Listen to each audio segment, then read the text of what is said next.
Hello everyone, আজকে আমি আলু দিয়ে গরুর ভুঁড়ি ভাজা করেছি। So let's go to my kitchen. প্রথমে একটি বড় কড়াইতে বেশ কিছুখানি সয়াবিন তেল দিয়ে নিয়েছি। এরপর আমার আগে থেকে সিদ্ধ করে রাখা ভুঁড়িগুলোকে আমি এই তেলের উপরে দিয়ে বেশ কিছুক্ষণ ভেজে নিব।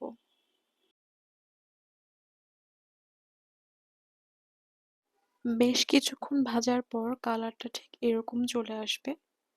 আমি অনেকক্ষণ সময় নিয়ে এই ভুঁড়িগুলোকে ভেজে নিয়েছি। ভুঁড়িগুলো যখন ফুটতে শুরু করবে ঠিক তখনই আমি আগে থেকে এরকম ভুঁড়ির সাইজ অনুযায়ী কিউব করে কেটে রাখা আলুগুলো আমি দিয়ে দিব। এখানে আমি একটু বেশি পরিমাণে আলু ইউজ করছি কারণ আমার বাসার সবাই একটু আলুটা বেশি পছন্দ করে। এরপর আগে থেকে কেটে রাখা রসুন কুচি, পেঁয়াজ কুচি এবং দিয়ে দিচ্ছি কাঁচা মরিচ এবং শুকনো মরিচ।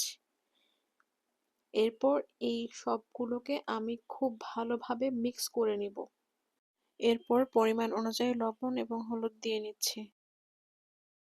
তো হলুদের গুঁড়ো দেওয়ার পর আমি পরিমাণ মতো লবণ দিয়ে নিচ্ছিলাম, যেটি ক্লিপ নিতে আমি ভুলে গিয়েছি। হলুদ এবং লবণ দেওয়ার পর আমি ভুঁড়িগুলোকে খুব সুন্দর করে ভেজে নিব।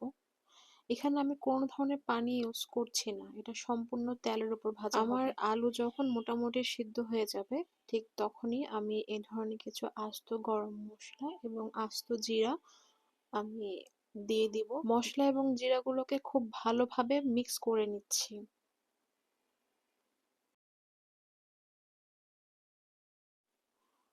আমার ভাজা অলমোস্ট শেষ। এখন আমি কিছুটা আদা বাটা দিয়ে দেব। ১ টেবিল চামচ থেকে কিছুটা বেশি, কারণ এখানে আমার ভুঁড়ির পরিমাণ অনেকখানি।